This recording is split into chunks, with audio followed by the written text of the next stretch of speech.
So that was the dream.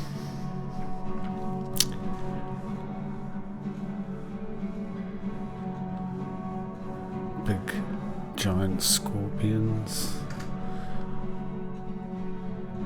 and the idea of rationalism.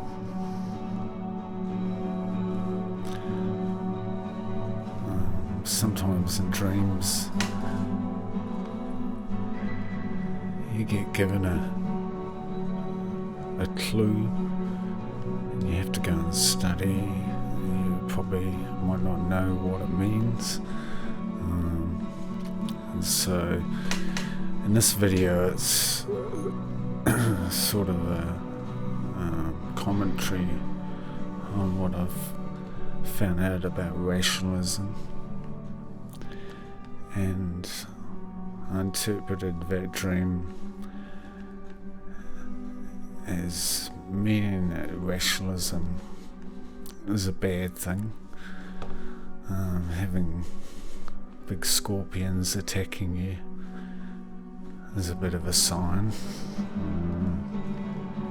And I've actually found with poisonous reptiles, they tend to be a symbol of false belief and lying and the threat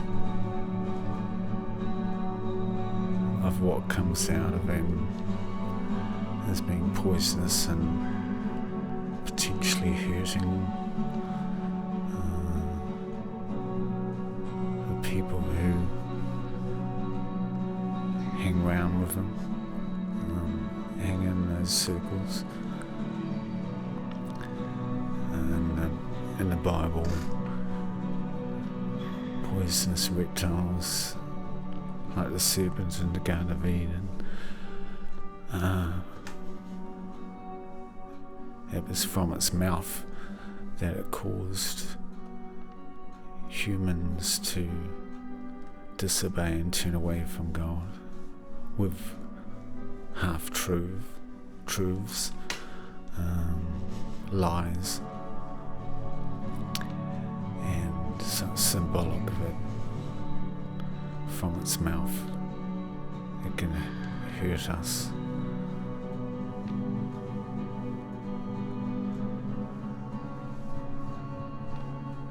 Physically, of course, it's appropriate because the serpent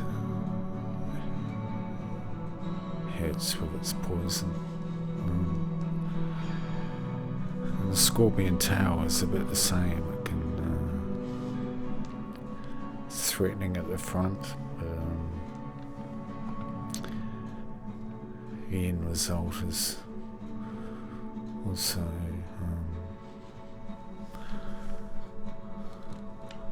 falsehood and hurt. So I've looked into rationalism, and this is what I've found. In its broader sense, it represents the age of reason, the age of the Enlightenment, which was the 18th and 19th centuries, and probably the primary distinction of it is that reason came to replace revelation. The church, Christian belief and faith, they people started interpreting reason and faith as being in opposition to each other. And around this time, the church, the Catholic Church, said that In fact, they mutually support each other.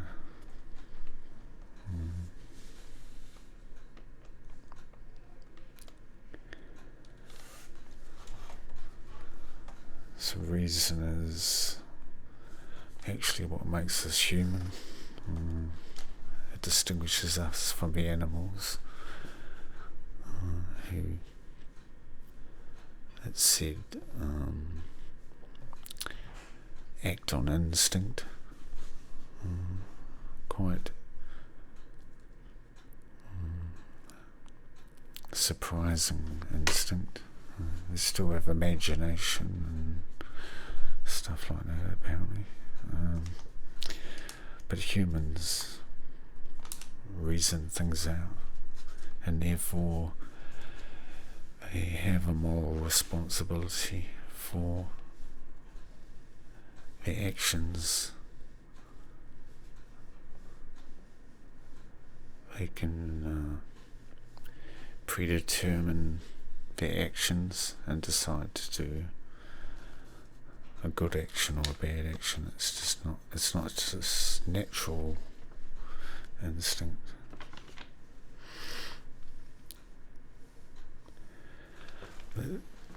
St. Thomas Aquinas said in like the 13th, 14th century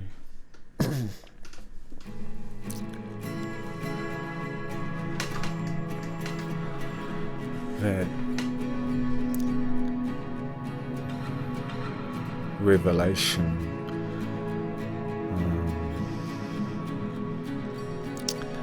the music's too loud. Okay, I've got to move a bit faster. So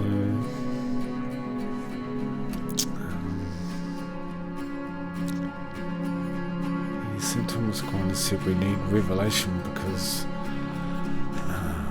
people are distracted and they're also a bit lazy, especially young people. They're not going to go to all the effort of reasoning through things necessarily to come to understand and believe in God. So St. Thomas Aquinas said God intervenes with revelation. And there are also things in revelation that reason can't come to understand.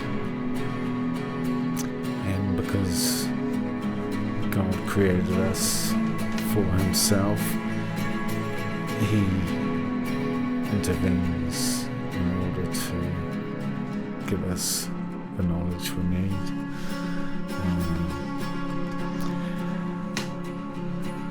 The big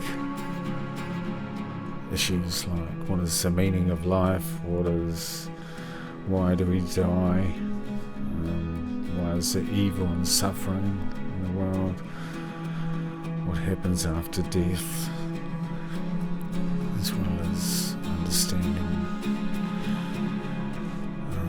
aspects of the faith like the incarnation, the Trinity, the big Christian Judeo-meta-narrative of the fall and redemption of man. So all these truths need to be conveyed to us.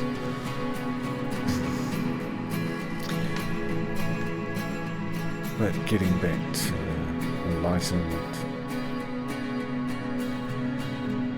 it came at a time around the French Revolution when the clergy and the nobility in France sort of had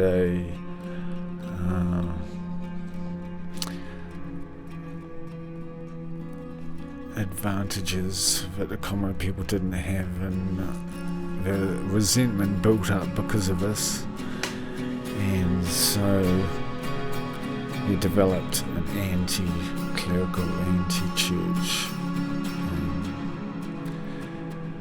attitude in society. which spilled over into violence of the French Revolution.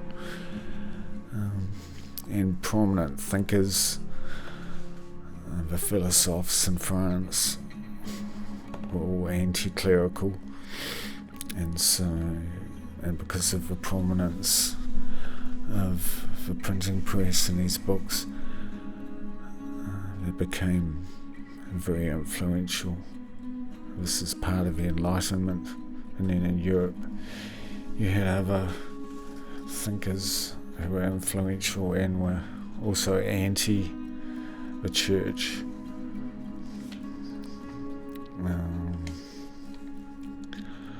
Like Kant,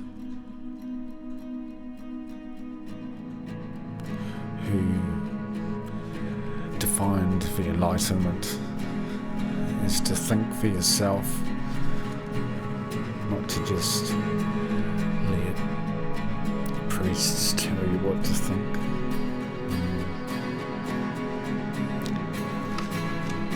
And then Descartes had already been around in the 1600s, and he had ignored revelation as well and tried to reason his way to truth. But it was his doubting that became probably most influential, his skepticism. And so you had just a series of philosophers who rejected the church.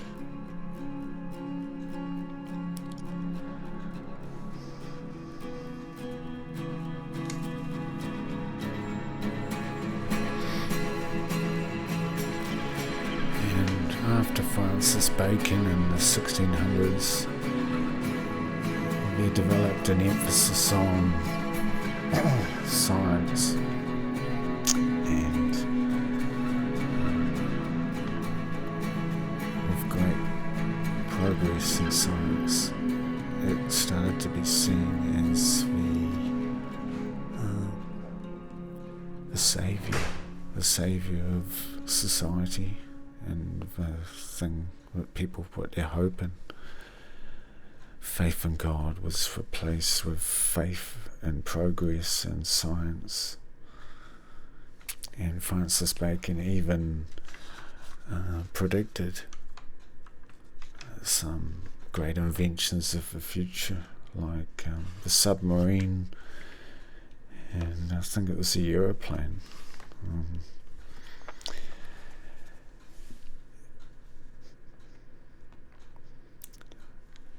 But with capitalism and the rise of the Industrial Revolution, the poor people became abused, taken advantage of, and so a political movement arose. Karl Marx's communism, which developed a new faith, not just in material progress, but faith in a political movement to revolutionize the world. And of course we know that happened.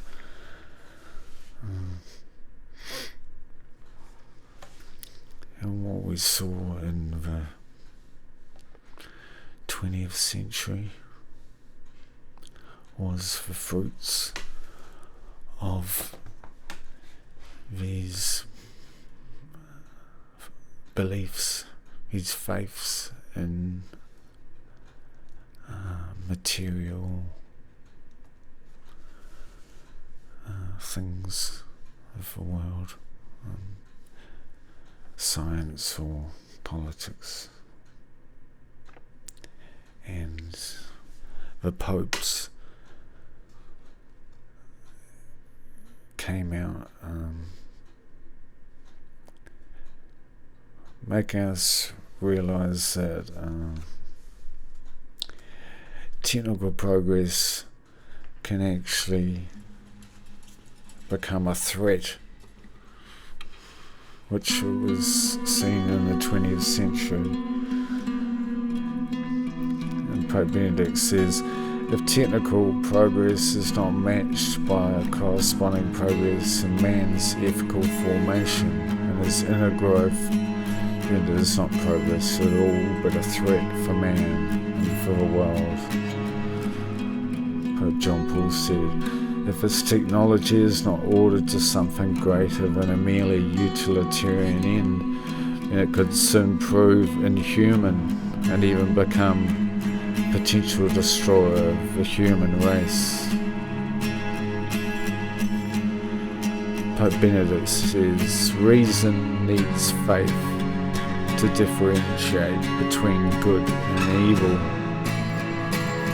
Otherwise, progress becomes a threat for man and creation. St. Thomas Aquinas has said, grace perfects nature because nature was wounded and damaged by the fall, which is the meta-narrative of Judeo-Christianity. And Pope John Paul II added that grace perfects nature and faith perfects reason. And we'll look into this a bit more.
So we've seen that reason through the Enlightenment, through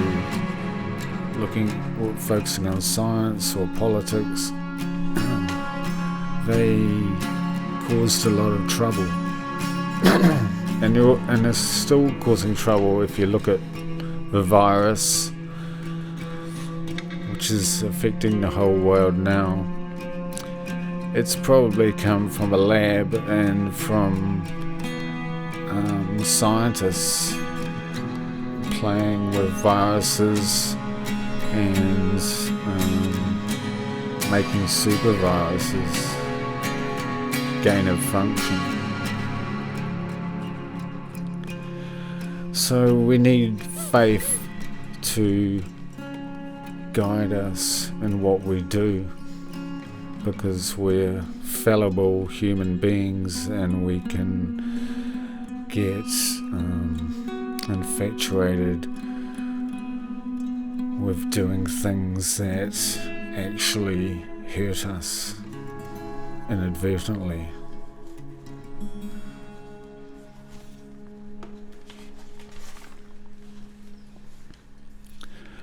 Pope John Paul says, faith and reason are like two wings on which the human spirit rises to the contemplation of truth.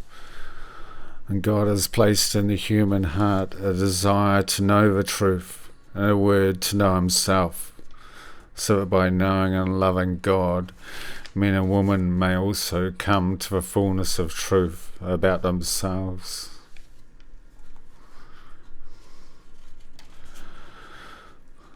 While modernist thinkers believed reason was enough, history has shown that ideologies like the Nazis, communism, Freemasonry, naturalism, rationalism, these atheistic and secular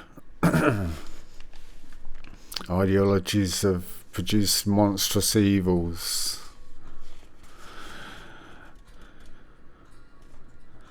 Because they had blind spots.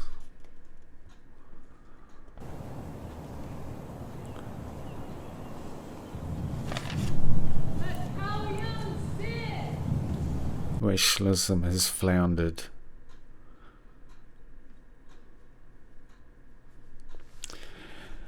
And Pope John Paul mentions 3 problems today, I think, that can cause people to have wrong thinking. Eclecticism, just cherry picking beliefs like the New Age movement, but it doesn't have the connection with the church and with revelation and tradition.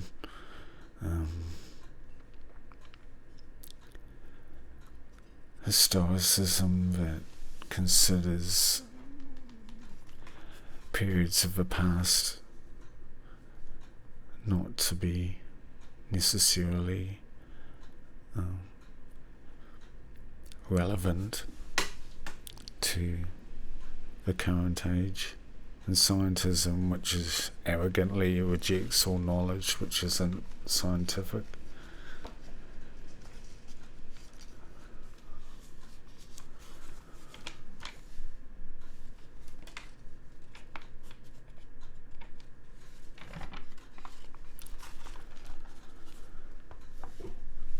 So the church says it's only through supernatural knowledge that we're guided on the right path.